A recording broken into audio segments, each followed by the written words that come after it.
Olá, nono, tudo bem? Bom dia. Então, pessoal, vamos começar a nossa unidade 2, o modernismo brasileiro. Primeiro, a gente vai fazer uma pincelada pelo momento que o Brasil e o mundo está passando. Nós temos a Primeira Guerra Mundial, a gente vai ter o centenário da independência, que vai culminar junto com a Semana da Arte Moderna, e é quando o movimento modernista no Brasil ganha mais adeptos. Temos um processo de crise política aqui e no mundo, tudo influência da Primeira Guerra Mundial. As características do modernismo no Brasil vai ser a liberdade de criação, o expressionismo, temas regionais, preocupação social e crítica social e o nacionalista, e o sentimento nacionalista. Assim, o modernismo no Brasil, ele vai ter três marcos inicial que separados a gente não percebe, mas quando a gente começa a estudar o modernismo, nós percebemos o quanto eles estão ligados. Nós vamos ter três exposições e essas três exposições vão ter características que vão mostrar o modernismo, que vão sofrer várias críticas pelos seus conteúdos, mas ao mesmo tempo vai ser um marco revolucionário e vai dar início ao modernismo no Brasil. Nós vamos ter primeiro Larçat Segal, em 1913, Anita Mafaldi, em 1917 e Victor Brecht, em 1920. Larçat Segal, ele é da Lituânia, ele é um judeu, ele, muito novo, vai estudar em Berlim, na Academia de Arte. Naquele momento ali, ele vai ter contato com os impressionistas e pós-impressionistas, e as suas obras vão ganhar essas características sombrias, reforçada pelos tons escuros da paleta, e o destaque pela caracterização social e psicológica dos personagens. Em 1912 ele vem para o Brasil, sofre a influência dos artistas daqui do Brasil, que já estão começando a ver a vanguarda europeia e começam a produzir. Logo depois, em 1913, ele vai fazer a sua exposição, que vai ser criticada por alguns e outros vão muito aceitar. E nesse momento as suas obras vão ganhar a característica expressionista. E ele continua, ele muda um pouco, porque até então ele começa com tons escuros, vai para o expressionista, fica um tom mais claro, um tom mais vivo. Vem a Primeira Guerra Mundial, em 1914, e os quadros dele passam a refletir essas injustiças. Vocês podem acompanhar no livro de vocês na página 91, as suas obras vão falar disso, vão falar do sofrimento humano, de como o mundo está abalado, de como o mundo vai ficar após a Primeira Guerra Mundial, tudo destruído, as inseguranças, as incertezas. E ele vai expor tudo isso nos seus quadros. Uma das características dos seus quadros neste momento são as formas diagonais, a tendência à geometrização, e isso vai já ser uma característica do cubismo na sua obra, principalmente de formas triangulares, as cores escuras e contrastantes. Depois disso, ele volta para a Alemanha, e na Alemanha ele vai ter o contato com o segundo momento de expressionismo na Alemanha e começa a trabalhar o cubismo. As suas obras ficam mais sombrias e é obtida por meio de camadas sucessivas de tinta. Então, assim, ele utiliza muita tinta para poder criar o efeito de sobriedade e de o contraste entre as cores.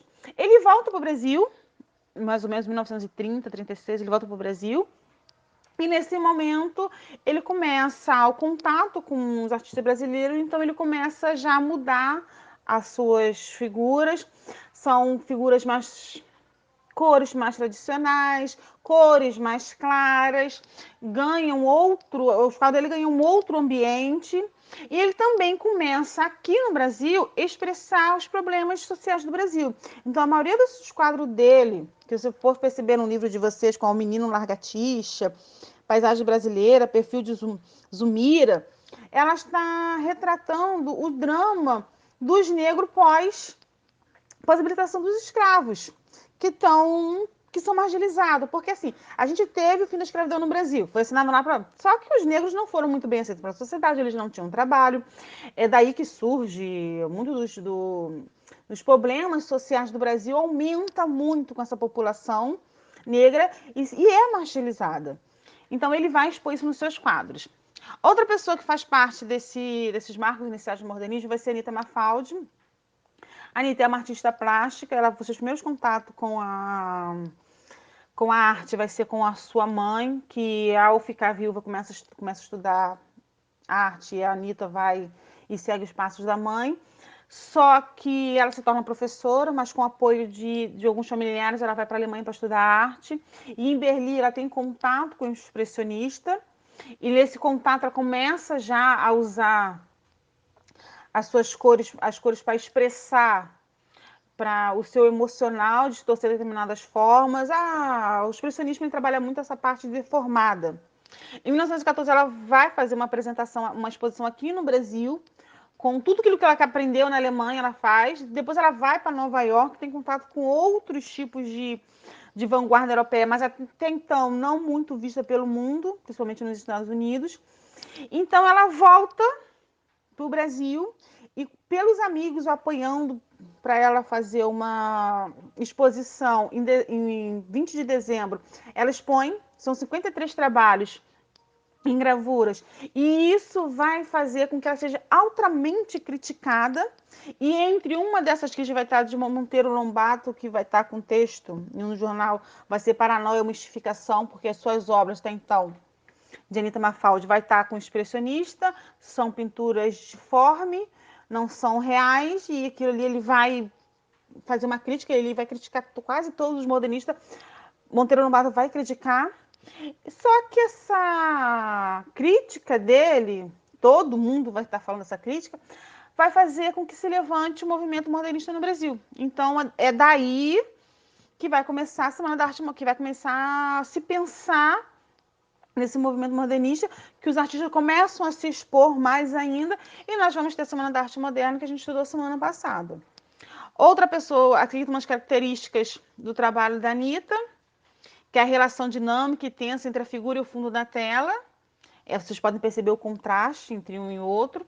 Pinceladas livres, que vai valorizar os detalhes. Tons fortes. Técnica de luz, que foge do claro, escuro tradicional, e uma liberdade de composição. Então, assim, ela não vai usar a técnica normal ou tradicional do claro com escuro para fazer o contraste. Ela simplesmente vai seguir a sua intuição, a sua liberdade de composição, e vai fazer esse contraste de luz sem seguir o termo tradicional de escuro e claro. Depois de Anitta, a gente vai... Outra pessoa que marcou o início do modernismo no Brasil vai ser o Victor Brecheles. Ele é italiano, mas vem para o Brasil aos 6 anos, e com quase 30 anos ele pede para que faça o seu registro natural, o seu registro civil no Brasil, e muda de nome, porque o nome dele é Vittorio. Vittorio Brecher, sem o C. E quando ele faz isso, ele vai e muda o nome para Victor Brecher. E isso é uma coisa muito comum para descendentes italianos aqui no Brasil, depois da grande imigração que nós passamos. Em 1912, ele vai estudar desenho aqui em São Paulo, mas logo depois ele vai para Roma, e ali ele vai ter contato com vários outros escultores. Ele é escultor, e aquilo ali vai fazer com que ele aprenda novas técnicas de, de escultura. Ele volta para o Brasil e vai fazer um ateliê no Palácio das Indústrias. E é quando ele vai ser descoberto pelos modernistas, e um deles vai ser de Cavalcante, que vai começar a expor, a falar das suas obras, ele começa a ganhar notoriedade. Ele ganha uma bolsa de estudo para estudar na França, então ele passa durante uns 6 anos, ele vai ficar entre França e Brasil, vai fazer exposições tanto no Brasil quanto na França. E chega no momento que a exposição dele na Semana da Arte Moderna, em 1922, ele vai estar presente às exposições dele, as suas esculturas. Ele não vai estar aqui, vai estar na França, mas tem exposição, e aquilo ali vai chamar a atenção, porque até então o modernismo no Brasil está muito na pintura, na literatura, e ele vem como escultor, nas suas peças. Isso, e depois ele volta para o Brasil de novo e vai criar, e vai ser um dos cofundadores da Sociedade Pró Arte Moderna.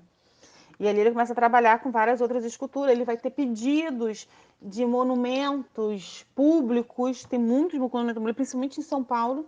Um dos mais conhecidos, em 1936, começa, que é o Monumento das Bandeiras, e vai levar aí quase 20 anos para ficar pronta. Ela está lá na Praça Armando Salles de Oliveira, em São Paulo, é muito conhecido. e que é uma homenagem aos bandeirantes na conquista das terras novas. É assim, a maioria das esculturas dele vai chegar um momento que ele vai se voltar para os temas ligados à cultura indígenas. E aí você, no livro de vocês, tem muitos falando muito das esculturas dele. Na página 94, as esculturas são deles, que vai estar mostrando o cunho indígena. Ele também vai passar por os seus momentos de temas sagrados e místicos. E assim, ele vai ter momentos a qual ele vai estar fazendo grandes esculturas e também vai fazer pequenas esculturas. A obra dele é muito versátil, não está presa a só uma característica. Disse, ele só faz monumentos enormes. Não, ele também faz peças pequenas. E isso vai ser uma das consequências da arte deco, que é de decoração, que faz parte das suas características, que é o ênfase ao volume geométrico das esculturas. Você pode perceber, se você olhar bem as imagens dele, é muito bem trabalhado os contornos.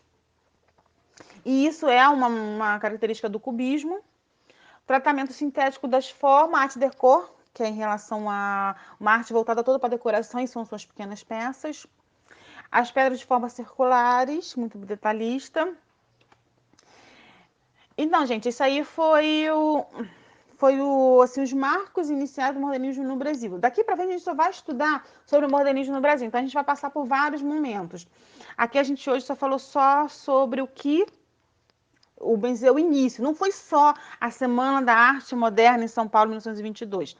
Nós tivemos outros momentos, e um entre os momentos foi essas 3 exposições que chamou a atenção da sociedade, que chamou a atenção da mídia, teve as suas críticas favoráveis e também teve suas críticas não favoráveis.